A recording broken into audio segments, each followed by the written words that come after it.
dit que jamais, on ne l'enterre pas. Il a dit que 3 jours là, on a dit que Jésus-Christ a ressuscité 3 jours là. Ça va faire 3 jours ici là. Elle dit que quand elle a commencé à tousser, elle a vu son père là. Il y avait des gens qui priaient là. Son père était là. Son père était là. Papa, qu'est-ce qui m'arrive? Qu'est-ce que je fais ici là? Oh, ma chérie, il a seulement chanté gloire à l'éternel, gloire à Dieu. Elle dit que son acte de décès était là. Elle-même a vu son acte de décès, mais son père n'a pas accepté que sa fille est morte. Elle dit qu'elle était sortie avec ses copines. On lui avait donné un poison. Elle a commencé à avoir mal au ventre. On l'a amenée à l'hôpital et elle est morte à l'hôpital. Mais son père a dit que le poison là, Dieu, la parole de Dieu là que tu as dit dans Marc chapitre 16 là, que s'ils boivent quelques breuvages mortels là, ça leur fera point de mal là. Tu vas seulement m'appliquer ça ici là. Ma fille revient à la vie. Elle dit que ma chérie, Dieu a prié. Dieu a même entendu les cris des gens là dans la maison. Ils n'ont pas mis le corps à la mort. On n'a pas essayé. Hein. Dieu va ressusciter. Hein. Pourquoi on n'a pas essayé? Pourquoi on n'a pas essayé une grande église comme ça, 5000 personnes? Mais ils peuvent vous prendre vos offrandes. Mais ils ne peuvent pas vous dire que venez, on fait l'exercice de travail de Dieu. Et que celui qui a les oreilles pour entendre, entende. Ok, on continue. On nous dit, verset 19, les mauvais s'inclinent devant les bons. Est-ce qu'ils s'inclinent même vraiment? Et les méchants aux portes des justes.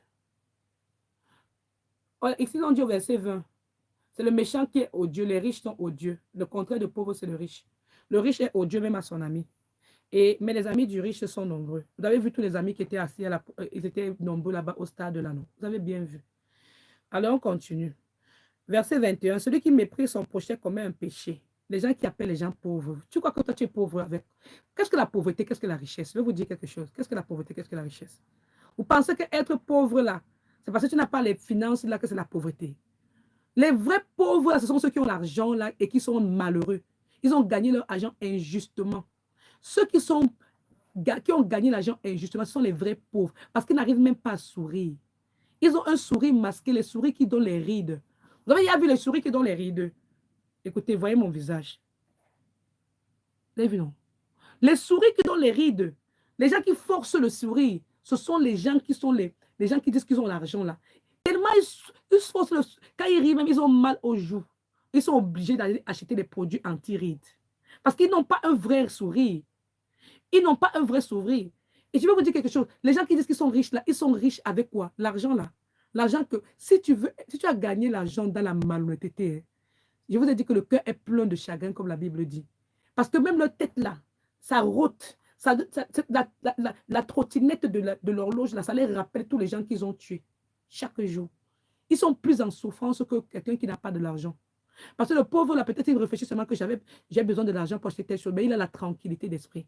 La richesse, c'est la tranquillité d'esprit. Est-ce que vous pouvez comprendre ça? Être riche, ce n'est pas la fait d'avoir d'argent, c'est la tranquillité d'esprit. Ça ne sert à rien d'être riche et avoir un esprit qui boudonne. Parce que le moment où tu vois déjà une femme qui parle comme ta femme, là, tu as même peur. Parce que tu te rappelles déjà le souvenir de ta femme. Vous savez, les hommes qui ont tué leur femme, là, quand ils me voient là, les paroles que je dis là, ça les fait mal parce que ça leur rappelle seulement leur femme qu'ils avaient. Parce que quand tu es loin de l'éternel, tu as une façon de prier que c'est Dieu qui te donne, c'est comme ça. Les gens qui sont loin de Dieu, quand tu les entends parler, ils ont une façon de parler que toi, tu sens que ça, c'est le Saint-Esprit. C'est le Saint-Esprit. Parce qu'on a un langage que même si on ne se connaît pas, c'est le Saint-Esprit qui parle en nous. Mais quand tu vois les faux oins des faux oins là qui se déclarent hommes de Dieu, les gens qui partent là-bas, ils disent qu'ils ont fait les églises, ils ont les écoles pastorales, c'est des hommes qui les ont nommés là. Ils n'ont pas la même onction. Ils n'ont pas la même onction. Ils ont l'onction des êtres humains.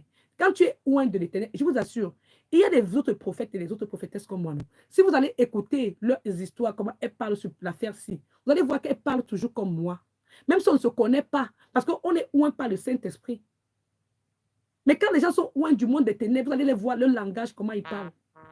Soyez prudents. C'est pour ça que le Seigneur te dit qu'on doit tester les esprits pour voir s'ils sont vraiment de Dieu. Alors, on nous dit ceci. Celui qui méprise son prochain commet un péché, mais heureux celui qui a pitié des misérables. Moi, j'ai été très choquée d'entendre que la maman de Blanche va même jusqu'à l'église pour voir les enfants.